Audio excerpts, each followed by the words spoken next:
幸せ？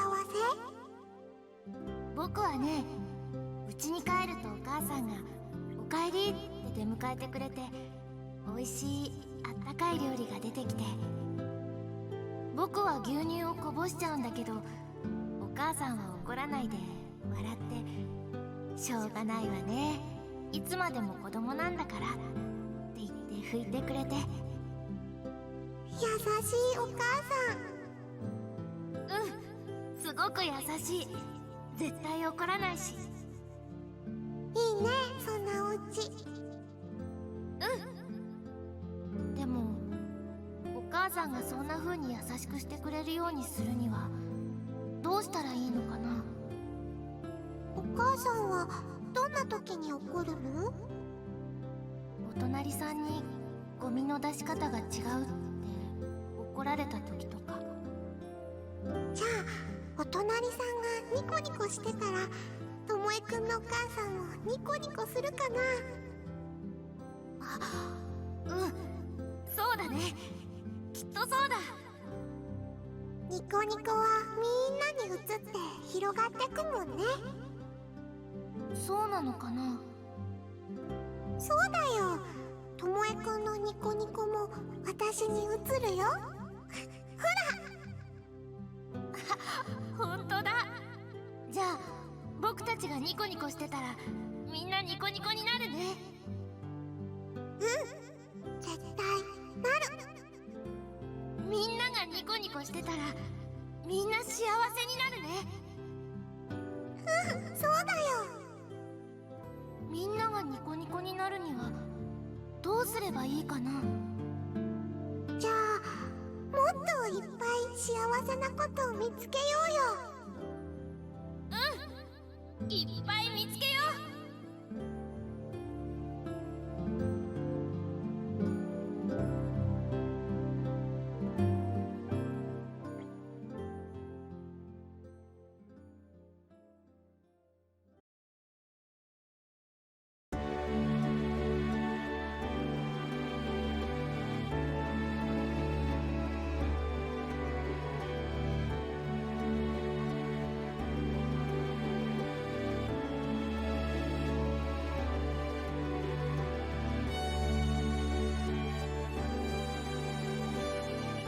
Welcome everybody to Bokuten, Why I Became an Angel. Just came out on Steam and MangaGamer.com. Made by Overdrive, the same people who made Deerdrops, which I loved, and they made Kira also, I'm pretty sure, which I played through, and I love that game. So I'm really excited to see more from them. So this game was provided to me by MangaGamer, so props to that. You can buy it right now as a 10% off launch week sale. It's $40.99. It's normally $44.99. You get $5 off, not too bad. I'm going to give you a quick rundown because the thing I'm going to do now is that since these videos are usually pretty lengthy, people don't want to sit through them. I'm going to give you a quick synopsis from Steam so you can decide if you want to continue watching the video or not. Here's the story rundown as it's presented. One day while practicing archery, Tomoe shoots an angel out of the sky while he doesn't believe in love. The angel Aine literally sings its praises, like it or not. Tomoe will have to help Aine play Cupid to bring together all of the distressed couples they encounter. And there's your brief synopsis of the basic premise of the story. So let's get right into it, shall we? Let's just start the game. And it's like snowy. It's, it's almost Christmas. What better game to play, really? Christmas is a very romantic holiday for a lot of people. October 15th.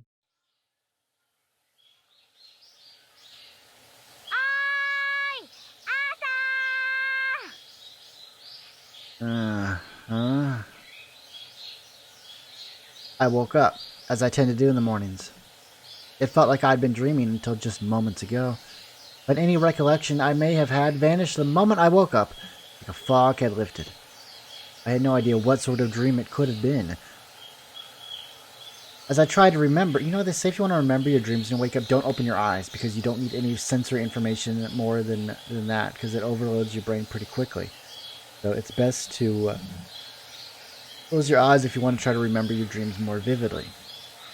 But as I try to remember, I noticed someone was here. I heard her familiar voice. This happened so often it came as no surprise. I opened my eyes. Ah! And as expected, it was Nakizaki. Nakizaki, that's a cute name. Oh, just so you know, this game does have adult content. The Steam version does not have adult content, but you can download a patch from MangaGamer.com website if you want said adult content. Just so you know, She yelled as she climbed inside. How many times had I told her not to come in through the window? We have a perfectly good door. First story eaves of my neighbor's house, the Nakizaki's, were so close that even a child could leap over. Nakizaki had made her way over in the exact fashion into my room, actually, ever since we were kids. It's a very common scene I noticed among neighbors, climbing through windows for childhood friends and whatnot in anime, manga, and what have you. When we were children, you could play it off with comments like, "Oh, what a lively girl." But why did she keep doing such immature things now that we were older? Maybe she just wasn't ready to act grown up? I mean, just look at that. You can totally see her underwear. Can't see her underwear at all, actually. We're just gonna assume you can see her underwear. I'm assuming it's censored.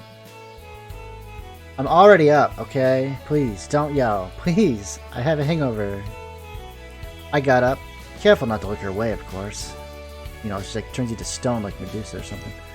Neither of us gave us a second thought to me seeing her underwear at this point. We weren't very sensitive to the fact that we were a man and a woman. Even though that was how our relationship worked, it was still polite to look away, I do that too. Like if I see a woman bending over or something, and maybe you can see her cleavage or something like that, I always look away. It's out of respect, I guess. I don't want to seem like a horn dog or something, or a pervert. Why are you so disappointed? You came to wake me up, so shouldn't you be glad it didn't take long? Oh, hang on, does this game have controller support? The thing I used to do, turn on my controller to see if it has controller support. No, it doesn't. Ah, that's a bummer. Okay. It does not have controller support. I'm sad. Not a deal breaker, obviously. It's a visual novel, not an action game. But still, it's nice.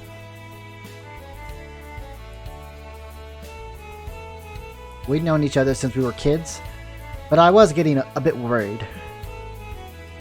A little bit worried. Not much. Are you stressed out or something? I'll definitely give you advice if I can.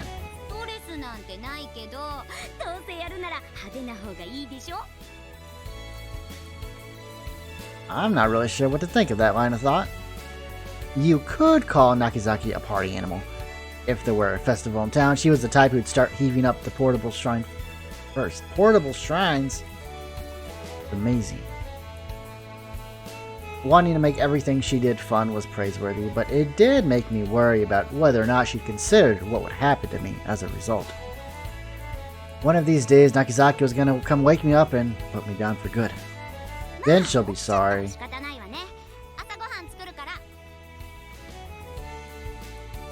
You're gonna make me breakfast? Hell yeah. She rolled up her sleeves looking enthusiastic. Man, why can't I have friends like that? Give you a wake-up call, and then make you breakfast. I don't need breakfast. Are you kidding me? We don't need breakfast. What are you talking about, Tomoe? You have to eat breakfast. It's very important. The most important meal of the day, they say. Yeah, you can skip dinner. That's fine. I don't care. But you must eat my pancakes. I'm telling you, they're to die for. So she said, but she wouldn't let me skip dinner either. I know her. She came to wake me up in the morning and made me eat 3 square meals a day. It's like she's my mom. If I left her to her own devices, she would even prepare my clothes for the next day, underwear included, and leave it at my bedside. We shouldn't marry a girl like that. Like, come on, are you serious? Naturally, I asked and eventually got her to stop with the underwear. If I left everything to her, I could probably lead the most wholesome lifestyle in the world. Nakizaki's entire family had been watching over me ever since my parents passed away. Aww. Our parents said it would be fine for me to live with them, but I declined. I mean, that would just be far too presumptuous of me. In any case, I was blessed. Truly blessed. That's sarcasm, right? There had to be someone more deserving of me than such special... Yeah. There had to be someone more deserving than me of such special treatment. Tired, I'm sorry. It's late day. But I need to get this video out. Oh my gosh. You know, gotta be on the cusp of the releases to get all the views. Oh, actually, I'm just playing this game because I like it. I mean, I was giving it to you for free, so I still have some obligation to record these videos.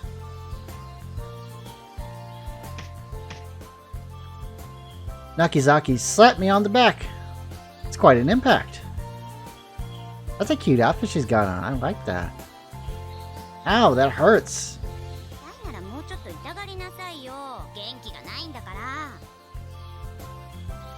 And you're too lively. Nakizaki was always full of energy and trying to lift my spirits. He probably hadn't ever been since that day. I knew that painfully so, and I felt bad for her. I heard you. I'm right here. I climbed the hill as she pestered me. It was a seemingly endless, winding slope up to school. A certain classmate of mine had seriously considered changing schools because making the climb was just too much of a chore. Still, it didn't bother me. As long as I was climbing, I didn't have to think about anything at all. Except climbing, of course.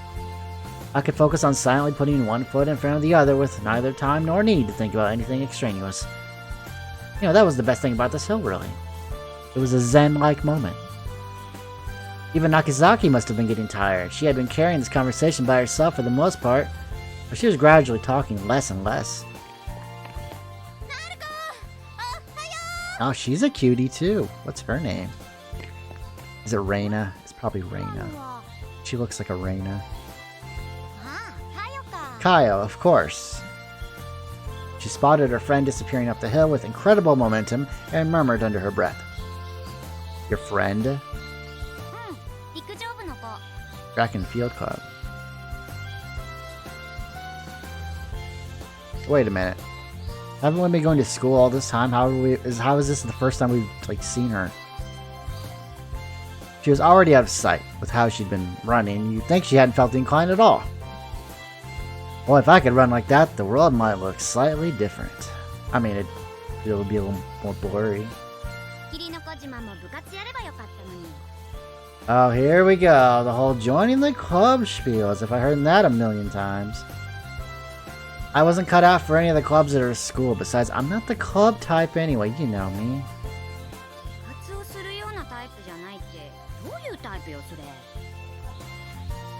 Nakazaki sighed incredulously at how apathetic I was.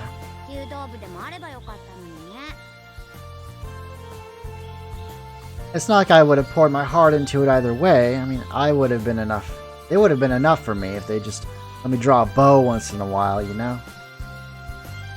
Nakizaki's dad was an archery teacher. He managed his own dojo and had quite a few students. That's pretty cool. That's why I learned how to use a bow. I mean, even now, I would draw a bow when I felt like a change of pace. It wasn't like I was paying tuition, so I only used them when nobody else was.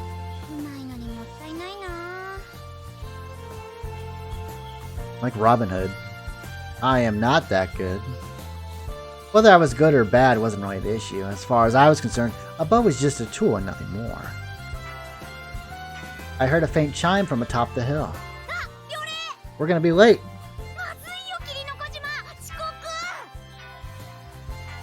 I told you we didn't have time to sit around and eat breakfast. I told you. What a life. We ended up being late anyway, huh? Nakazaki was really annoyed, obviously. We came rushing into the classroom, but the teacher had beaten us by just a hair. It was really disappointing. Of course, we just narrowly missed the start of the first period. Not homeroom. Naturally, the teacher wouldn't overlook it, and we were sent out into the hall together. Hey, Nakazaki. You know, you come to wake me up and make me breakfast every morning. So I'm in no position to say this, but... 皆まで言わないで。私自身が一番わかってるから。それで二人して遅刻してたら世話ないわよね。He worriedly held her head. Who's this guy?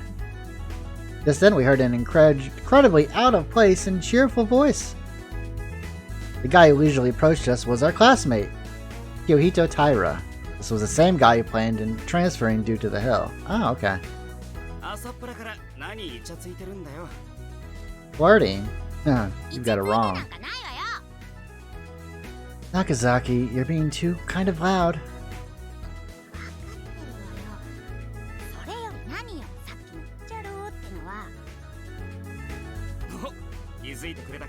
Yeah, what was that?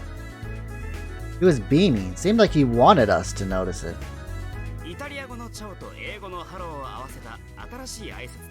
Cello.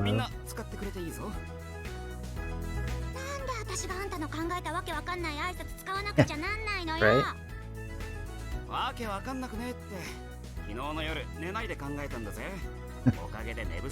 Oh dear God, the things you come up with. Kyohito sounded proud of it, but Nakazaki just kind of looked fed up with him. Can't blame her. Right, you're combining two different languages and it's like hello. Not even like that clever. You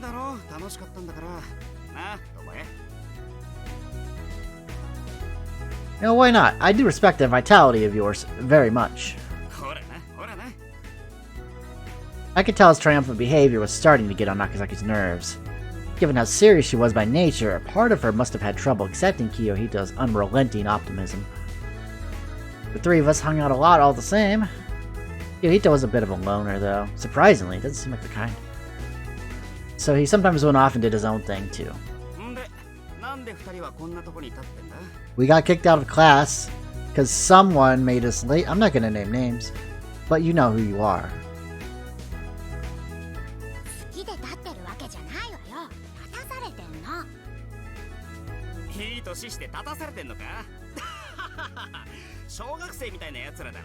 I know, we were only like a couple minutes late.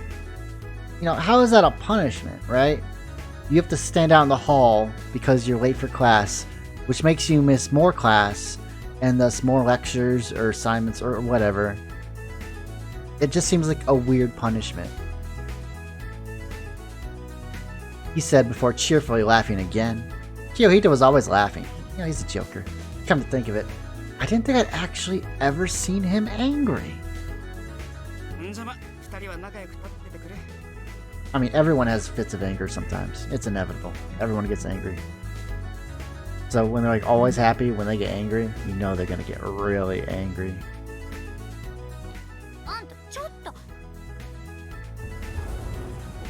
With that, he waltzed confidently into the classroom, and then came right back out. I knew it.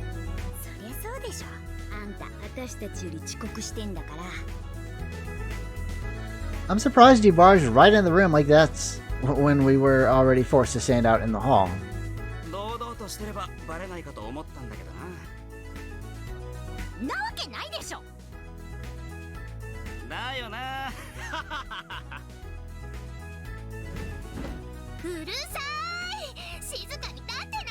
That's the teacher? Looks younger than we are.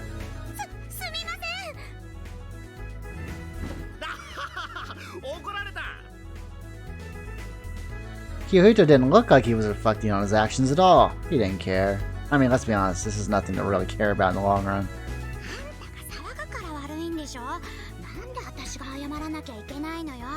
You know, there's a really good mantra I use. If I'm not going to remember something in 5 or 10 years down the line, it's not worth getting mad over.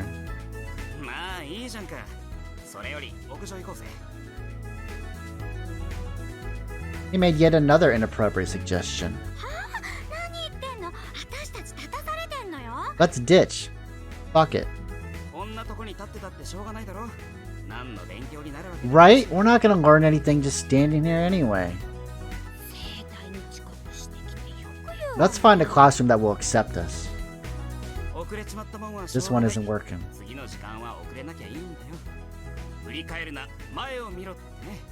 Don't look back, look forward.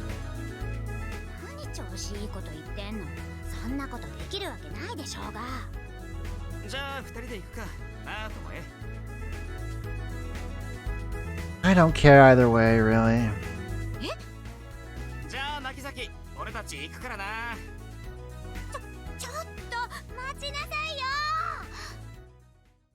Bye.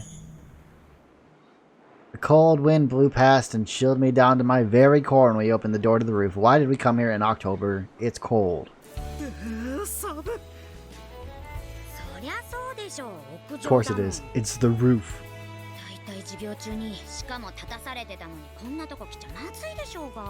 Teacher's gonna be really pissed when she comes out in the hall and finds us not there. Then that's how we get detention. It's not gonna happen.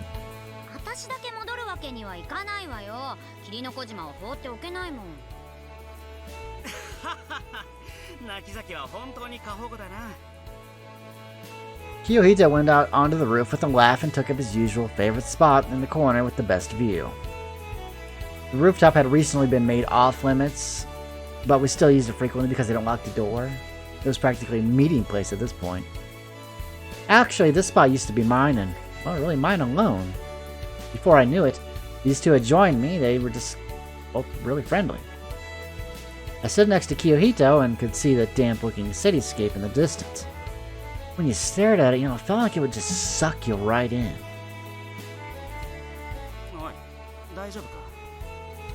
Kiyohito and Nakazaki looked at me, seemingly concerned. I'm fine. Why do you ask? What did he mean, you okay? What is that supposed to mean? Nakazaki peered over the fence down at the ground. That was when I realized why they were worried. Oh, yeah, I'm okay. I'm not gonna fall. I took a quick look below. We were on a 4-story roof, so we were pretty high up. Any fall would probably kill me. That was an accident. Accident? Something like that had happened. I once fell from here, but naturally it wasn't intentional. I was, however, well aware that it was probably my fault that they thought that I'd fallen on purpose. I looked down again. I may have survived this fall once, but it was high enough that I probably would not survive a second time. I'm fine, okay? I said it again to convince, well, myself, really. Why the fuck are we up here? It's like 10 degrees outside. Nakazaki quickly changed the topic. It was that chilly time of year when we had already switched over to our winter uniforms, and this frigid, windy rooftop definitely took its toll on us. Still, there was no real substitute for how tranquil it was up here. It was so serene. It was as if time had stopped. You ever notice that, like, when it snows, it's quiet, like, eerily quiet? I don't know why it happens, but it's so cool when it does. Even accounting for the fact classes were still in session, this place was indeed very quiet.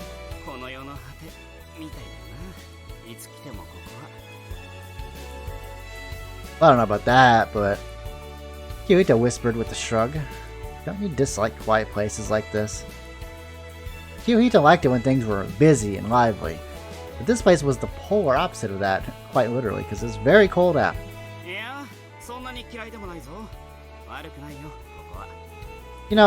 Being, in crowds and, in like a lively atmosphere is fine, but every once in a while you just gotta unwind in some place quiet. Really? Yeah, that's true. I had been hanging out with Kiyohito ever since we wound up in the same class last year. By the way, Nakazaki had been assigned to a different class at the time, so they got to know each other through me, like a proxy. I had known Kiyohito for very long, but I couldn't really recall him ever saying he hated something. Food, people, school subjects. It seemed that way for everything. Kiyohito was just a really mysterious guy, Can't quite peg him, Naruko, on the other hand, Nakazaki seemed to dislike that part of him, though. In a way, Nakazaki's personality was the exact opposite. She was very clear about what she liked or disliked, and had a way of making that known to everyone around her. The fact that she wasn't two-faced was Nakazaki's saving grace. That was why everyone trusted her so much. I often saw her giving friends advice, even though I had witnessed it firsthand in the past. She never shared those conversations with us. She kept everything under strict confidentiality. That was yet another reason why people trust her. If you're blabbing about your friend's secrets, that they confided in you, well, your trust is going to break very quickly. Knowing Kiyohito, he would probably spread rumors the second he heard it. It wouldn't be out of malice. He was just, the type who couldn't keep secrets, Gossips,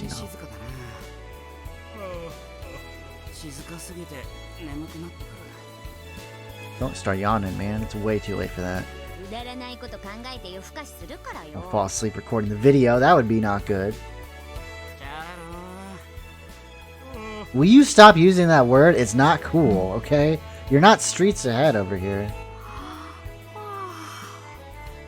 Stop yawning! It's like 10 o'clock at night for me.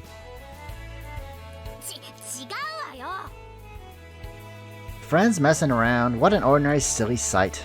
You could definitely call skipping class and hanging out in a place like this a page straight out of youth, We're just your average everyday delinquents. Pretty soon we're going to be joining a motorcycle gang or something.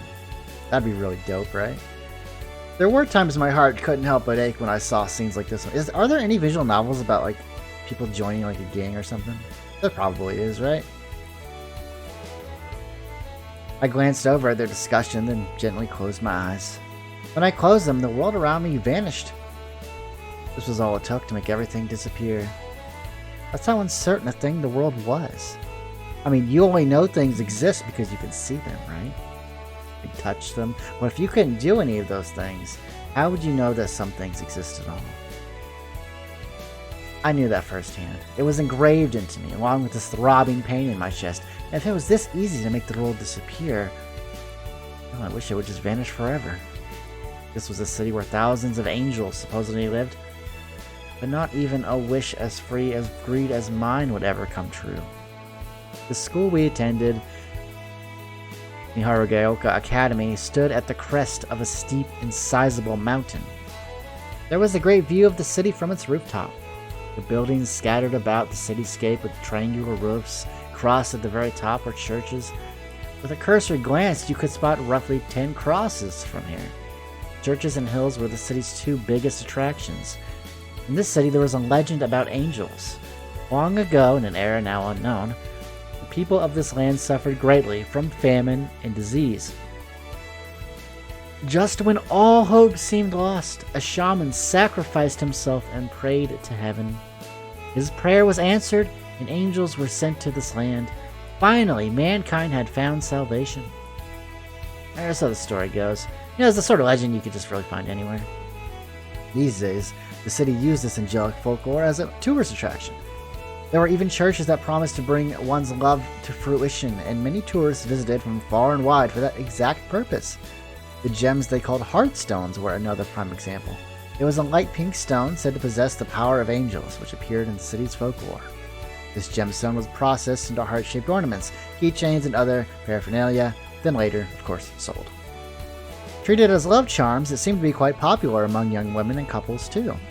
However, they were actually made of some common mineral, not of any real precious gem worth mentioning, such as morganite.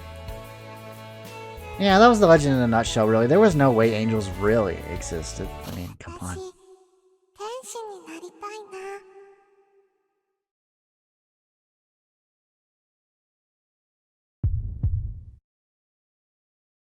That practically gave me a heart attack. My vision narrowed and it became hard to breathe. It was a familiar occurrence, and I got it under control without so much as my expression changing. Nobody would ever suspect a thing.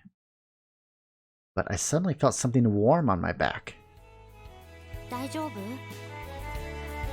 It was Nakazaki's hand. I was confident nobody could tell, but she alone was always able to for some reason.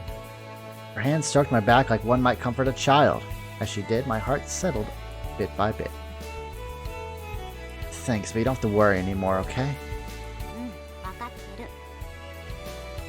She moved her hand away. That suffocating feeling had subsided. Nakazaki said nothing more and stared out at that landscape like nothing had happened. どうかしたのか Kyohito asked curiously. なんでもない。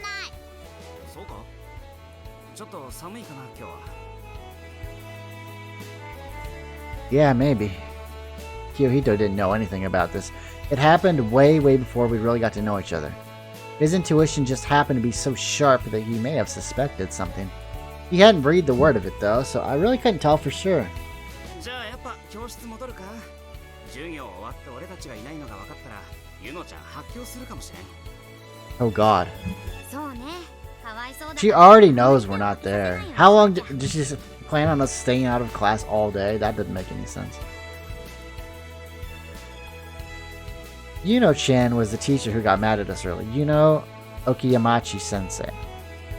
Since Okiyamachi-sensei was short and baby-faced, she was constantly worried her students weren't taking her seriously.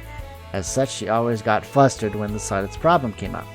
It was pitiful to watch how the petite, immature-looking, timid teacher gets so worked up. Yeah, let's head back. As Nakazaki and I headed for the door, Yuhito spoke up behind どう us. したの？ 見ろよエンゼルフラッシュだ A what? He pointed far off into the distance. It was at the boundary where the ground and sky met. Several rays of light poured down from the sky just near the horizon. An angel flash, also known as an angel's ladder. Was it given that name because the bands of light that filtered through the clouds resembled a ladder which led to heaven? It was a common sight in this city where angels were said to live. My heart ached once again ever so slightly.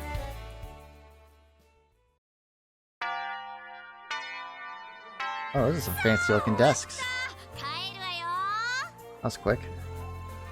Our ordinary, incident-free day ended, and Nakazaki immediately ran up to me. She always had energy to spare and was lively right up until the final bell. This worked out well since we were in the same class now, but she had done the same thing when we were in different classes last year. She was almost like my guardian in a way. Now, this would be excessive for even a guardian. Thanks to that, people were constantly spreading believable rumors that we were dating. Gossip like that always seemed to resurface no matter how many times we denied it. So, I just started to ignore it. Nakazaki didn't seem bothered either. なあなあどこか寄って帰ろうぜ Kyohito loved making side trips, so he invited us to tag along. By the way, he also sat next to me in class. Nakazaki had been moved up to the seating chart when it was changed at the start of the second semester. He constantly pestered Kyohito to trade seats with her, but he always said no. I suspected it wasn't that he liked sitting next to me, but more so that he had fun annoying her. 今日ぐらいは早く帰った方がいいんじゃないの？結局、ゆのちゃん You made her cry, you monster. How could you? 今日もいい顔で泣いてたな That's horrible. I'll never understand people like, you're so cute when you cry. That's like almost sadistic in a way. He smiled without a hint of shame. She had admitted to feeling guilty for sending us out in the hallway in spirit, and tried to bring us back into the classroom midway through the lesson. However, by that time we were long gone. 泣きながら怒らせちゃってかわいそうだったね。見てるみんなは喜んでたけどな悪趣味ね。 You are horrible. Hirohito. What's his name again? Nakazaki was disgusted, but all of the students love seeing Sensei cry. All of the students love seeing Sensei cry? What monsters of students do we have here in this student body? Especially the guys. Crying probably looked better on her than any other teacher in all of Japan. What the hell is wrong with these people? Nakazaki, your phone's going off. あ、ちょっとごめん。 Thank you. もしもし？大丈夫だよ。どうかした？ Nakazaki turned her back to us and lowered her voice. It was probably another friend asking for advice. You'd be a good therapist. She came back after hanging up. ごめんごめん、お待たせ。 Everything okay? 大丈夫。さあ、帰ろう。さっきの電話また恋愛相談かなんかかまあね、そんなとこ。本当に泣き酒は人のことばっかりだな Kiyohito teased, but he was right. Nakazaki was always looking out for others, but I never heard anything about her own love life. You know, sometimes people start caring about so much about other people, they start to neglect themselves, really. There's a fine line between helping others and helping yourself. I'd been with her for as long as I could remember, but she never had once brought it up. There was nothing really wrong with her appearance, and I didn't really think she was hopelessly unpopular either. You know, you say that, but you will be. Nakazaki calmly replied. It didn't look like she was faking it either. Maybe not now. But you know, everyone wants someone in their lives. Me? Well, nothing really.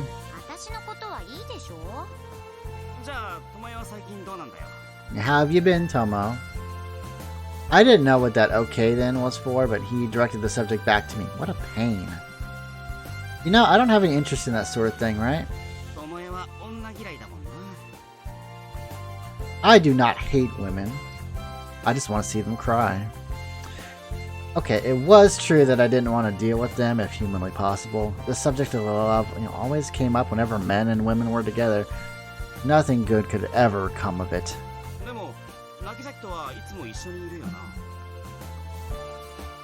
Well, I mean, that's because Nakazaki is... Nakazaki.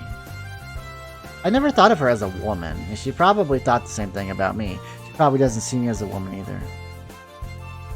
Although I am pretty. Maybe that's why we managed to stay friends for as long as we had. And she's kind of tomboyish, I guess, sometimes, so, you know, you don't see her as a woman, you just kind of see her as another guy. But then eventually, you see them as a woman, and that's when you fall in love, and you realize that you love this person for a long time now, and your love will blossom into something beautiful and romantic. Or we could just have sex. I don't know. You had to ask, sizing us up with his eyes. I wondered if he was just teasing us again, but he looked surprisingly serious.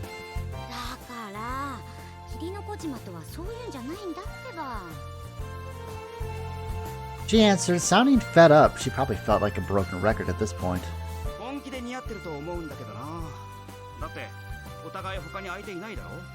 I got my eye on somebody. As we wink at Kiyohito. Life's too long to spend all alone, you know. Being alone forever is fine by me, as we say, as an edgy teenager. My honest answer made Kiyohito look a little sad.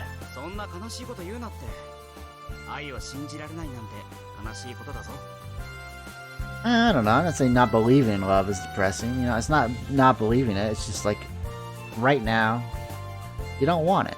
You don't need the hassle. Kiyohito sounded genuinely sincere. I could tell he was thinking of my well-being.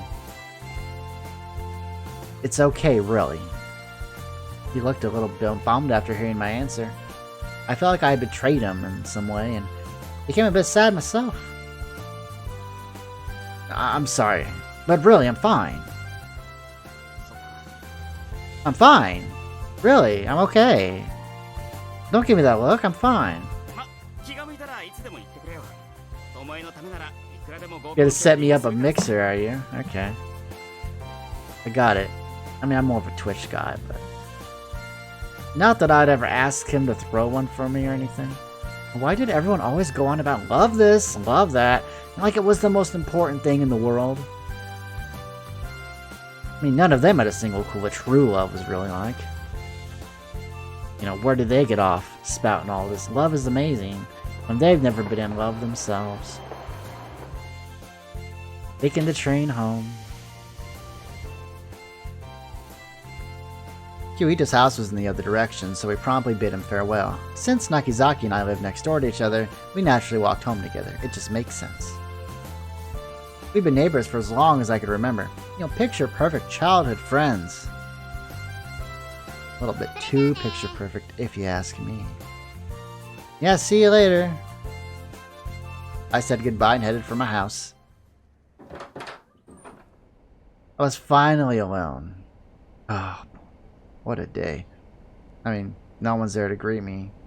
So, I didn't bother saying, I'm home. My mom and dad had passed away when I was younger. I lived alone. I'm okay, really. Don't worry about me. I manage. I finished washing up, then went to the bedroom. After setting down my bag and changing, I had nothing left to do. Except stare at that oddly... Never mind. I was looking at the book and I was like, boy, that's a really reflective book. And I'm like, that's not reflecting anything. It's just the cover, you moron. Why are there 24 hours in a day? How did people spend such an enormous amount of time? I mean, there were people in this world who said 24 hours in a day, it's not enough. But I had nothing I needed to do that required that much time. Oh, yeah, that's right, homework. There's my time sink. Since I had assigned us homework as punishment for every... Okay, that's right. Punishment for everything that happened today. That's fair. I may as well get that taken care of. However, if I did my homework now, then I wouldn't have anything else to do after dinner.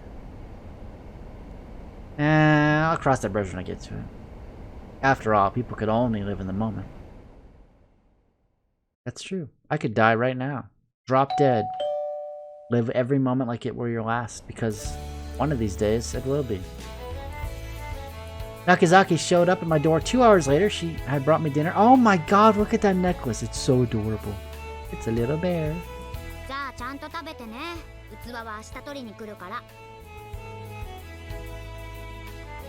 I know, I'm sorry to always make you do this. What, we can't feed ourselves? We don't know how to cook anything?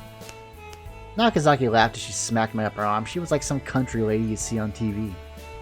She'd get mad if I said that though, so I kept it to myself. Smarts. You should just come over to my place and eat. Yeah, I know. Maybe next time.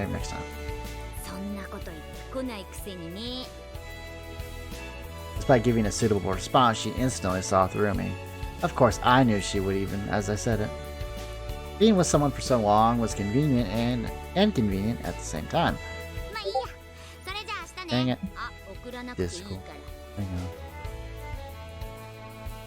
I don't know. I have all these servers muted and I don't know which one it is, so it doesn't matter. I'll keep playing. Yeah, good night. That's what happens when you're like a million visual novel dev discords. Nakazaki left. The moment she did, the house fell deeply silent once more, like it had been isolated from the rest of the world. Silence. I better eat before it gets cold. I ate the dinner she brought me alone, and in silence. Why didn't we turn on the TV? Today's dinner was grilled fish with some stew, healthy and delicious. Nakazaki's gotten better at cooking. It seemed like the Nakazaki household brought over a share of food for me after every meal. Her whole family fussed over me since they knew I wouldn't eat anything healthy if left to fend for myself.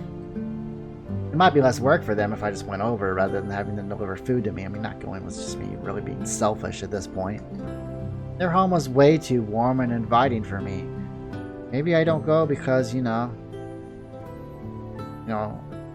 miss the family, family atmosphere that I don't have. I was much more comfortable alone. I heard sounds coming from inside the house, but no one else should be here. It was coming from underfoot. Just then, I felt something soft snuggle up to my feet. Whoa! It was a cat. It was a cat. No, 3 cats. My god. They were all filthy. If I had to guess, they were all dirty strays who made this neighborhood their territory. You always managed to get in here. Well, we're not just gonna not pet the cat, right? Obviously, they can only go meow. But I more or less knew what they wanted. Hungry? Looks like I nailed it. Good thing I have some leftover fish. It really made me wonder what the point of human language was when we could just communicate it in this fashion. Especially since there were sentiments you could never convey in words, no matter how hard you tried. The stray ran out of patience and jumped up on the table. Hey, I told you to stay off the table. Tiny animal didn't really seem to care. I was disillusioned with the idea of communication, be it with words or even telepathy. There were some things you just couldn't convey. You know, you guys probably shouldn't eat too much human food. I mean, it's better than not eating at all, wouldn't you say? Of course, the worse something was for you, the better it tasted. Forbidden fruit. So many homes in the area were feeding these strays that they had become picky. If they were fed to something plain, they would just occasionally act stuck up and refuse to eat. I guess it's okay once in a while. Eat whatever you want. Maybe they really did understand me. The second I gave the okay, they stormed up on the table. Yep, that was definitely what you would call a stampede. Is it that good? Nakazaki would definitely be happy that the food she made was being eaten so enthusiastically. But not by me, but by cats. This had to be more worthwhile than me eating it at the very least. But then she'd be like, why are you so hungry? You didn't eat what I gave you? Within minutes, the meal Nakazaki and her mom worked so hard to make vanished into another dimension. Now the dimension known as stray cat stomachs. After the stray licked my hand to show its appreciation, the little stampers scurried off elsewhere. Seriously, where were they coming from? Figuring it out sooner or later might be wise. Oh well. Thanks for the meal. Just like that, the meal was over. Eating was a pain, so their timing couldn't have been better. Still, I'd better just pretend I was the one who ate it. Nakazaki could probably get angry if she found out. Now then, time for homework. I brought the dishes to the sink and cleaned them up. Meals were a chore, but I didn't mind cleaning up afterward. In fact, I preferred doing dishes the most. It felt nice running my hands through the water. You know, an astrology book Nakazaki once showed me said I liked it because Cancer was the star sign of water. When I read that, I thought, well, that makes sense. At that time, Nakazaki said, the constellation Cancer symbolizes maternity, so it's very affectionate. But I thought that was a lie. I wasn't affectionate in the slightest. I'm kind of a dick. I decided to take a bath after I finished the dishes. Cancers were supposed to be like water, but I found baths quite troublesome. Yeah, I guess that's how astrology works, right? I would immediately get dizzy when I used the bath, so I didn't really use it much. Heating up the tub just for me was a total waste. Once it got a little colder, I would naturally have to heat the bath up anyway. My bathroom was chilly, so taking nothing but showers all winter would be rough. You know, a good, nice, long bath is really good. After my bath, I once again had nothing to do. I considered going to bed, but if I went now, I'd probably wake up in the middle of the night. I'd always been a light sleeper, and even the smallest things would wake me. If I woke up in the middle of the night, I'd never be able to get back to sleep. I'll stay up too. No, at least one more hour. I thought about going and practicing with my bow, but Nakazaki's old man might be using it. Nakazaki's old man, my mentor, had a habit of sneaking out and practicing in the dead night. It would be bad if I wound up disturbing him. On the other hand, going outside also sounded annoying. Ultimately, I'd probably just laze around and space out. Better brush my teeth before going to sleep. Just good hygiene, really.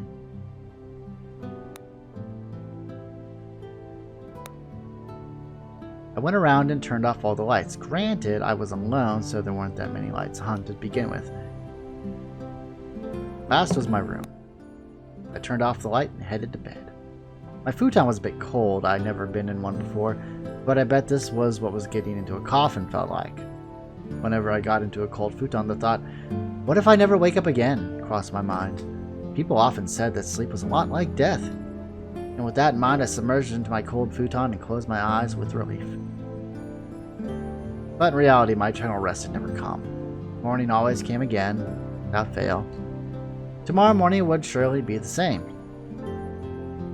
Nobody was there to respond, so I really didn't say goodnight. I just silently closed my eyes. When I closed them, a certain person's face crossed the lining of my eyelids. I pretended not to see and closed even the eyes to my heart.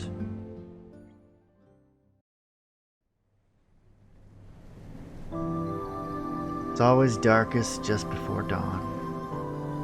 Who was it that taught me that? And right now the sky was as concealed in darkness as that saying suggested. No matter how much I looked up, my eyes found nothing to focus on and unable to see through the deep space. It was so dark that it nearly gave me vertigo. I slowly drew my bow and aimed into the darkness. This was a traditional waku bow, not a bow made for archery. I was practicing what I called empty draws and didn't have any arrows readied. Still, I drew back at the bowstring as if one were knocked, and my mind wandered. I imagined an arrow flying through the pitch-black night, and quietly striking and sinking into its target as the wind wound around me. With my imaginary task complete, I slowly relaxed the bowstring. I couldn't carelessly release the string without an arrow equipped. The bow would be damaged by the full force that the arrow would normally expel. Essentially, it would hurt the bow, and could even snap the bowstring. As such, I gingerly returned the bowstring to its original position while taking slow, easy breaths. After catching my breath, I quietly drew the bowstring once more, alone in the pre-dawn darkness. What am I doing this for? That question no longer occurred to me. I had long since passed that stage. When I drew this bow over and over again, that thought faded with time. All that remained was the target in my imagination. Only the target and myself. At this moment, those were the only two things that existed in the whole world. As I drew the bow and focused on my imaginary target, a crimson thread appeared between me and it out of thin air. The target and I were connected by a red thread. It was just like the thread of fate from Chinese lore. That imaginary arrow then followed that thread's path without the slightest deviation before reaching and sinking into its target. Therefore, it hadn't missed. Couldn't miss. This wasn't just a mental projection. If it were equipped with a real arrow, it truly would follow the path of the red thread I had imagined. The arrow would never miss its target even if it were moving, as long as I could picture this thread. That probably sounded strange, but it was the truth. That was just how a bow worked, as far as I saw it. In the 1,000,000-to-1 event it did miss, it would be because the target and I hadn't been connected. That was why, in my mind, making a connection with that thread, or with the red thread, was equivalent to shooting my arrow. Empty draws were a fundamental exercise. Shooting arrows wasn't common in the modern world, so practicing the basics had become important. That was why I was performing these drills in my house's tiny backyard. The bowstring quietly roared. I knew the further I drew the bow back, the more power was building within it. By pulling this bowstring, I was entrusting it with my own strength. Much like charging a battery, I put my strength into the bow and, by extension, the arrow. That power became kinetic energy, and the arrow barreled toward the target. With my strength, it closed a gap I could not cover on my own. It made it to that place I could never reach in my stead. The bowstring screeched. I directed all my might toward my imaginary target. Where was all this energy coming from? I mean, what was I trying to reach by mustering such strength? It was a vague question, but it dangled before me in the darkness. I'd given birth to that question, but now I had isolated myself from it. I pretended it didn't exist, dedicated myself to my target alone, and took aim. The red thread between me and my target pulled tight. My heart responded, as did my body. In my imagination, I prepared to release the bowstring. Just as my fingertips started to let go... Huh? A shadow shrouded my view. No, not my real vision, but in the world of my imagination. All of a sudden, a third presence appeared in that world where only I and the target existed. Ah. In that instant, my fingers released the bowstring that had been pulled back with all of their might. I didn't realize what I'd done fast enough. The bow screamed violently. It was said that this sound was once used to exorcise demons in the ceremony of resounding bowstrings. Ow. A sharp pain, or more of a searing heat, ran through my cheek. Before even checking the string, I figured it must have snapped and hit me. Sure enough, when I looked at the bow, its string had snapped. I've done it now. How long it had been since I messed up this badly. Wait, had I? I mean, this was a mistake for sure, but... I looked down at my hands. I could feel the feedback plain as day. Yes, feedback. sensation I only felt when hitting my target, just as I envisioned. It was gradually getting brighter up above, although I couldn't see the sun just yet. A portion of it had begun to illuminate the sky. It was that hour where night would end before you knew it, and the morning was just around the corner. However, nothing was there aside from the dimly lit sky. I was sure I sensed something else. The feedback I felt from shooting through it lingered on my hands. Ah. I noticed something fluttering down from the still dark sky. A white object was swaying to and fro. Snow? It was still too early in the season for snow to fall. Although the temperature had started to drop, it was only halfway through October.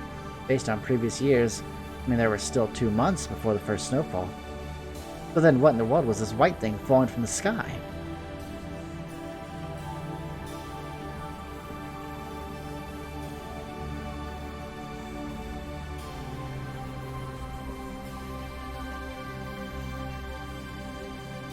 I turned my hand to the sky and reached out. The white object swooped down upon me.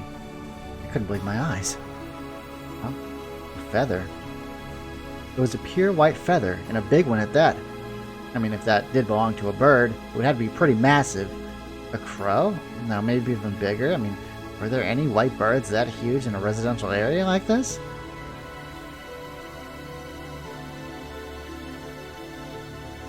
It wasn't just a single white feather either. Like snow, one after another danced down from the sky.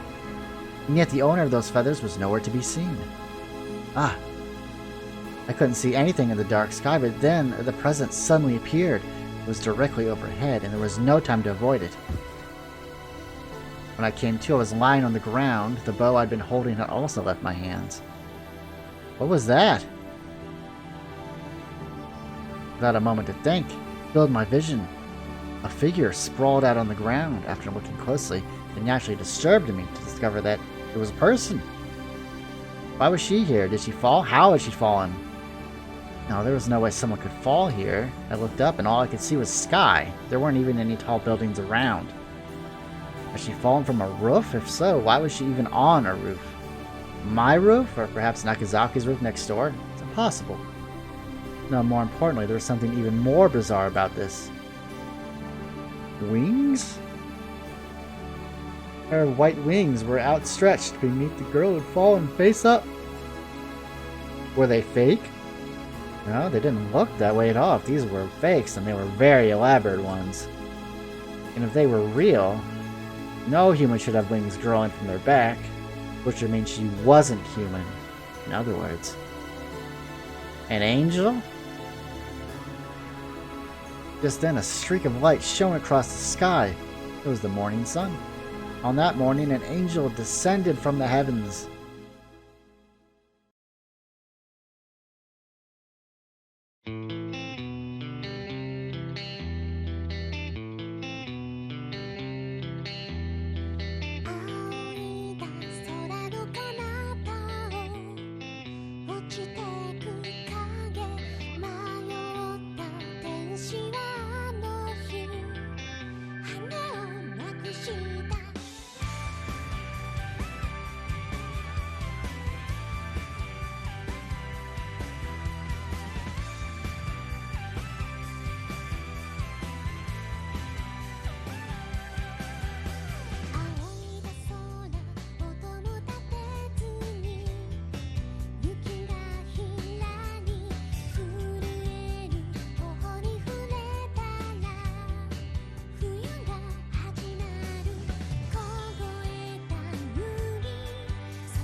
It's true that nobody knows what the future holds. 転校 Surprise attack. An ambush. For a moment, what Shinsuke said made my mind go blank. Shinsuke was transferring? そんなの聞いてないよ I accidentally boarded what I was thinking out loud. そりゃそうだ。今初めて行ったんだから。俺だってちょっと前に親から聞かされたばっかなんだよ。転勤だってさ。そうなんだ My mind couldn't process it. Shinsuke was transferring? He wouldn't be going to our school anymore? Which meant he wouldn't be here with me anymore? これでお前との連続記録も終わりだ。 Here we had a good run. Another person heard that, it probably wouldn't make any sense to them, but I understood it immediately. だね Shinsuke and I met in elementary school, and had been together ever since. We were always in the same class too. We were supposed to be together next year as well, since classes weren't being rearranged. I couldn't believe our track record had been broken so suddenly. どこ引っ越し先 北海道。 Hokkaido, that shithole? I'm kidding. It's probably a beautiful city. I was speechless. Of all the places he was moving somewhere surprisingly far away, I couldn't even pay him a quick visit on the weekends. But the bigger shock 参ったな。俺寒いの苦手なんだよな。 was that Shinsuke didn't seem especially bothered by this. About saying goodbye to me. そうだね橋口って寒がりだもんね But I guess that was a given. I mean, after all, it wasn't like we were dating or anything, you know? Calling him Shinsuke was something I could only do in my head. In reality, I'd only ever called him by his surname, Hashiguchi. I loved him, but I knew he didn't feel the same way. Not that he disliked me or anything, but we were really nothing more than friends. That was why he was able to stay calm even though we were separated once he transferred. I loved him, but I was still sour about it, though I only felt that way because I loved him. いつ行くのそれが超急でさ。10日後 10 days? 10日 It's so short. My mind went blank again. 10 days? Just 10 days? This was obvious, but that wasn't even 2 weeks. Less than 2 weeks meant it was less than half a month. Those thoughts spun through my mind over and over again. 義理のいいとこまでいればいいのに2学期終わるまでとかそれを言ったら2学期までいたならもうちょっとだからキリのいい年度末までとかなってキリないだろ。 What was wrong with that? I wanted to say, but I somehow held back. Still, it would be nice if he stayed. If he stuck around until the end of the second term, then he may as well finish out school year. I mean, if he did that, he would only have a year left, so he may as well graduate here. Living alone was normal while going to college, so he may as well just keep attending school here. I mean, maybe then we could even be in the same class again. Oh, maybe lecture was better term than classes. Some part of me vaguely thought that if Shinsuke and I stayed together all the way through college, you know, our relationship might change a little. I mean, I had no basis for it. It was just a selfish wish, is all. But I guess a convenient turn of events like that wasn't likely. 何ぼーっとしてんだ。あなんでもない Talk about sad. I was being delusional. 練習しすぎじゃないか。今日もかなり走り込んでたし。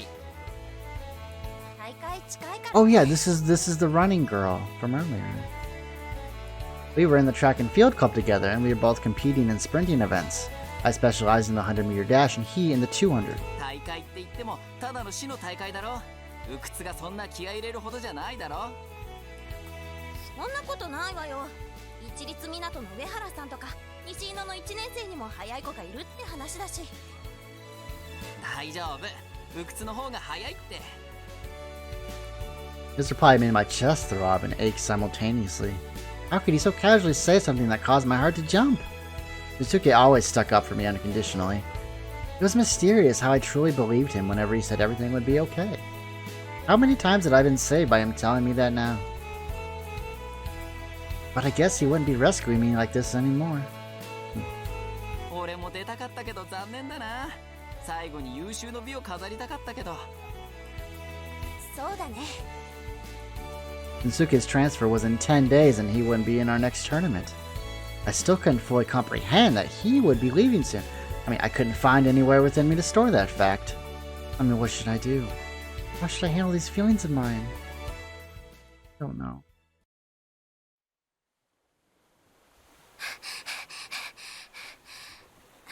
No matter how much I ran, I couldn't shake my depression.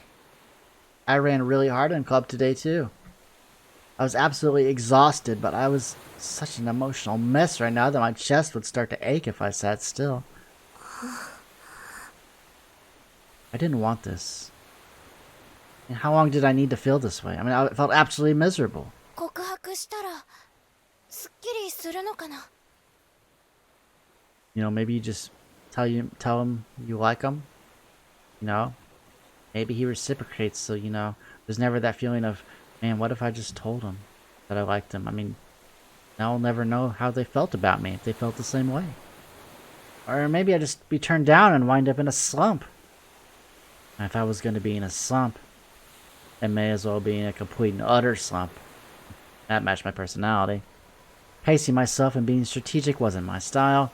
That was why I chose the 100-meter dash and decided to run with all my strength. Whether it was in times of happiness or sadness, when I did something, I gave it everything I had, even when it came to love. よし I'd made up my mind. I'm going to confess to Shinsuke. Even if he turned me down, it would be way better than being gloomy like I was now. Naturally, I didn't want to be turned down, so if it were at all possible, I'd like it if he said yes. 俊介って好きな子がいるって本当かな? I had caught wind of that sort of rumor. The girl who told me about it seemed convinced he liked me. She sounded pretty happy about it, but... そんな都合のいいことないよね? My heart was racing. It was pounding so hard at just the thought of confessing my love, just like it did after a 100-meter dash.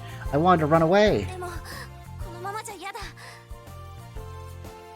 Nothing would ever happen unless I told him how I felt. How was I supposed to tell him? ずっとあなたが好きでした. I tried whispering it to myself. ダメだ. My knees felt like they were going to give out. I'd have to be out of my mind to tell him at this point. Things were so much better before I got to know him, and now that we were friends, it made it even more difficult to say. どうしよう. That was it. At times like this, you just prayed.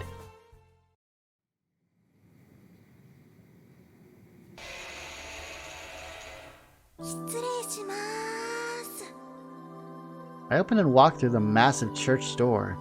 Inside it was deathly silent. うわ、怖っ。なんかいそうだよね。 Since this was where angels lived, I knew there shouldn't be anything bad here, but I was still a bit scared. This was surely a test. この恐怖に打ち勝たないと、きっとお願いなんて聞いてもらえないのね。 With that thought in mind, I proceeded further inside. A statue of an angel was enshrined straight ahead at the very back of the room. While the same statue depicted an angel, it looked like an ordinary adult, not the typical childlike angel you would expect. Still, this was apparently an angel. I had been told that for as long as I could remember. Churches in the city always had an angel in this spot. Now I wondered if this was where Jesus or the Virgin Mary would normally be placed. It had been this way since I was young, so I really never paid much attention to it, but maybe it was kind of strange. There was some long-standing legend in this area that if someone worthy prayed, an angel would come to save mankind. I mean, that may have been why the churches in the city were a bit different from normal ones.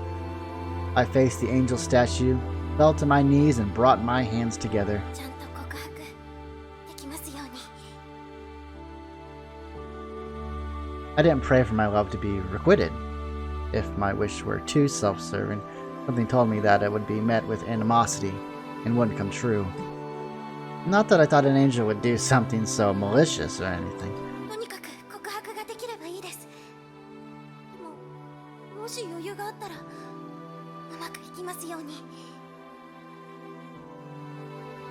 This was the first time I'd ever prayed to an angel. My friends often came here to pray, but I'd never done it. I'd never felt this strongly about anyone before. There had been boys in class that I thought were nice, but I'd never fallen for one hard enough to pray for them. But this time was different. ちゃんと告白。とにかく告白できますように。 I offered a sincere prayer. Would the angel listen to my wish? 聞いてます。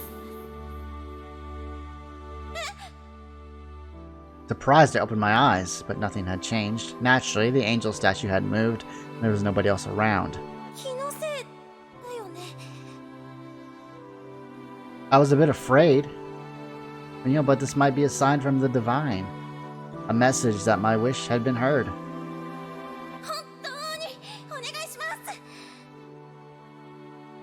I took the opportunity to sincerely pray one more time.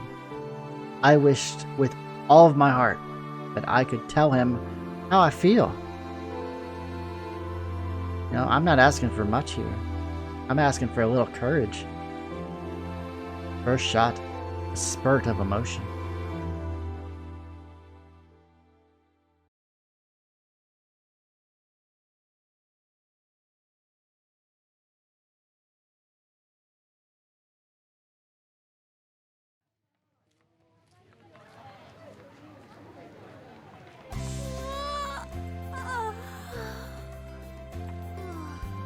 I let out a big yawn. In the end, I didn't get much sleep yesterday. The idea of confessing my feelings had made me so nervous I couldn't even consider sleeping.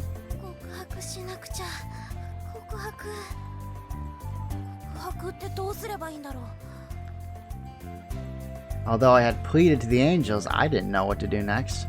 I wasn't proud of it, but I never asked out or been asked out by anyone before.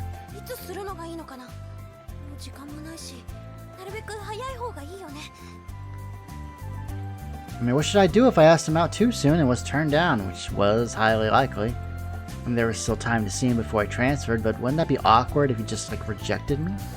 If I asked him out today and got turned down, these remaining 9 days would be awkward for both of us. Maybe it would be best to do it at the last second? If I waited until then and he said okay, then we'd have almost no time to spend together. Being separated by his transfer after we finally started dating would be really depressing. In which case, maybe I should do it sooner. But it was far more likely I would be rejected. Pointless. This was totally pointless. No matter how much I thought this over, I was never going to make up my mind alone. Relying on angels wasn't enough. Either way, I was too unfamiliar with this sort of thing. But who could help me? It'd be a real problem if it was someone who couldn't keep a secret. Naturally, Shinsuke immediately came to mind. I hated how stupid I was being about all this. That's true. That's just weird. I really was a moron. Practically speaking, I'd never asked for advice about this sort of thing before. I really didn't have any girlfriends who talked about this stuff. Athletics were really all I ever worried about, and I always referred to Shinsuke about that. But I guess I wouldn't be able to do that for much longer either.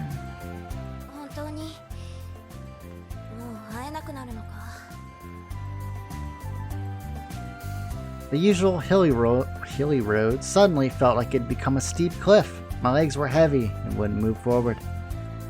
Was this hill always so goddamn steep? I may have scaled this hill every morning just to see Shinsuke. Maybe that was why it hadn't seemed like a harsh climb.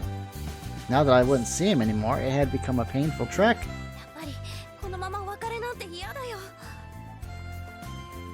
At the very least, I had to tell him. I had to tell him how I felt. I should talk to Naruko in situations like this. Naruko will definitely help me out. He was a total busybody at heart. But I could definitely trust her. I hadn't heard much gossip about her, but I was pretty sure there were some rumors about her and that boy with the long name she was always with. Felt a little awkward asking for advice directly, but Naruko and I got along well, and I couldn't really afford to worry about appearances any longer.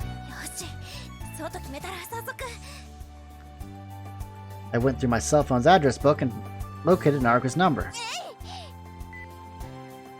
So this was happening in tandem with the earlier, so that's kind of cool.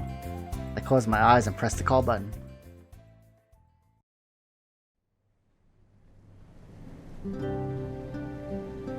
From Mo's point of view,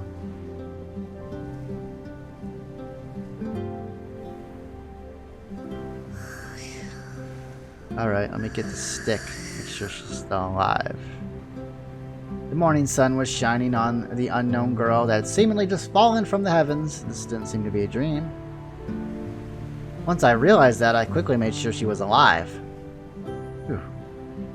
She seemed to be breathing, and from what I could tell, she didn't have any external wounds.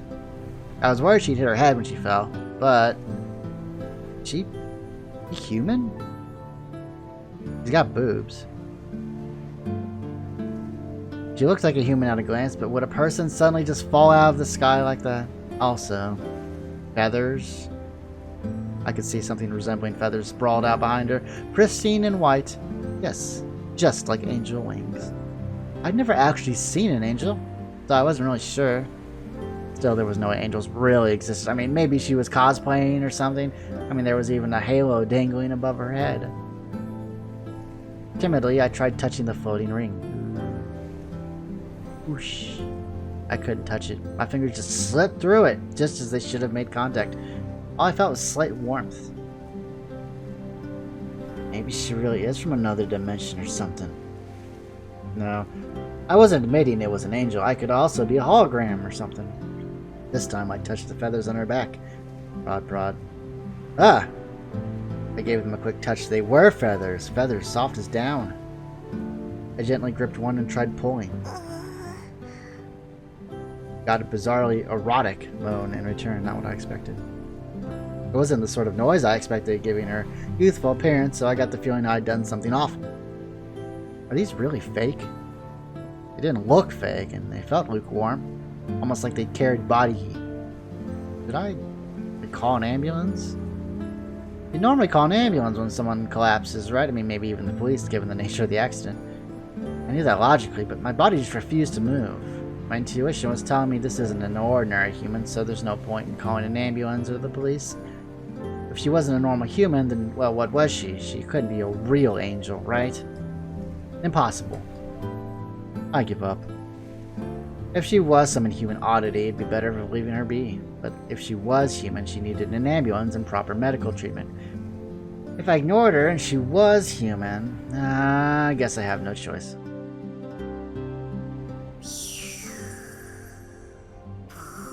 There was no way around it, so I carried the girl inside for now.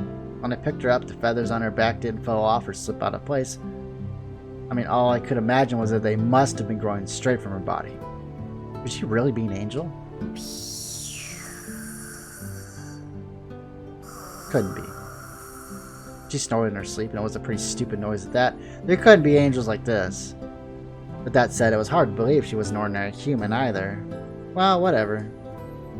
Best to just leave whatever I don't understand alone. I'd probably figure it out when she woke up anyway. I was up early for once, so I may as well get ready for school ahead of time and avoid being late like yesterday.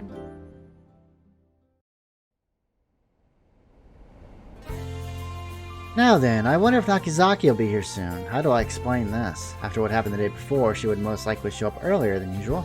I checked the clock and it was about that time. Ah! At that moment, the sleeping girl stirred. I took a peek and her long eyelashes trembled. Slowly she opened her eyes. Our eyes met, and we stared at each other. Her sleepy eyes gradually began to brim with emotion. She gazed back at me with wonder.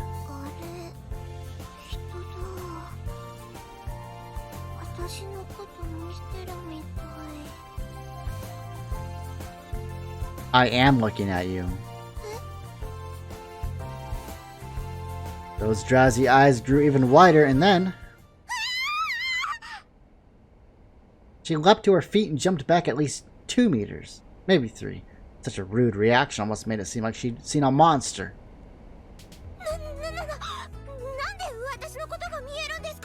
I'm not supposed to see you? How am I supposed to answer that? I see it plain and simple.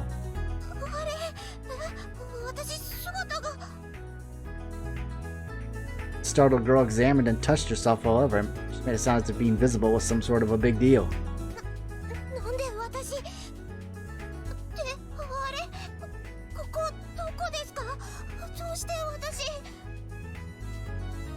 She looked around restlessly. It seemed she was finally taking in her surroundings.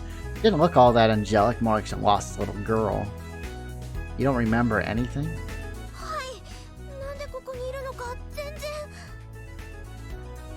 Maybe she did hit her head when she fell. I mean, no, more importantly, who and what was she? Hey, are you... Ah! Uh-oh. You gotta hide, like now. Hide behind the curtain. It was Nagasaki. It sounded like she was using the front door for once. Of course she uses the front door on the day I don't want her to use the front. Could you wait just a minute, please? We gotta hide you. I left the girl behind and headed to the entryway.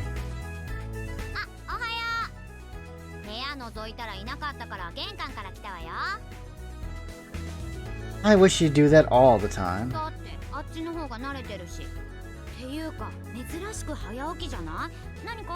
What, a guy can't get up early in the morning without being suspicious?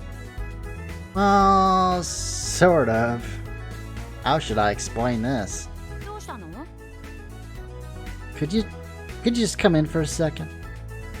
A picture was worth 1,000 words. Better just have her take a look. So this thing landed in my yard last night. Huh? When I got back to the living room, the feathered girl had vanished. Where'd she go? I checked the kitchen, the washroom, and even the bathroom. Nowhere to be found. She disappeared?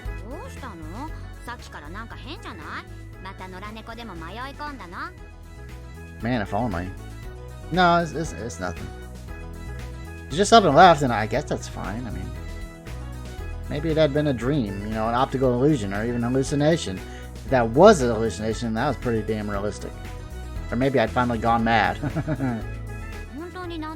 Some days I wonder. Yeah, I'm sure. It was probably just a ghost or something. Come to think of it, Nagasaki didn't fare well with ghosts or other scary things like that. Maybe I've been possessed?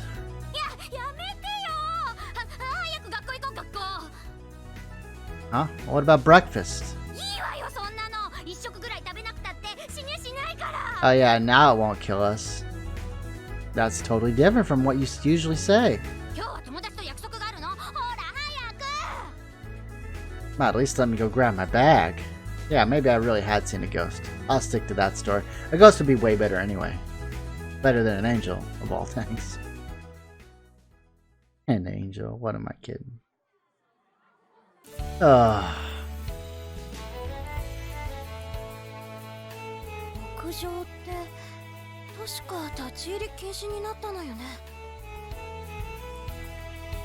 You know what? I think I'm gonna call it here. It's almost been an hour and a half, so I hope you all enjoyed the video, and if you do, check out Bokuten Why I Became an Angel right now on Steam and MangaGamer.com. It's on sale right now. So remember, if you liked the video, make sure to like the video and subscribe for more content. I'll see you all next time, and have a lovely day.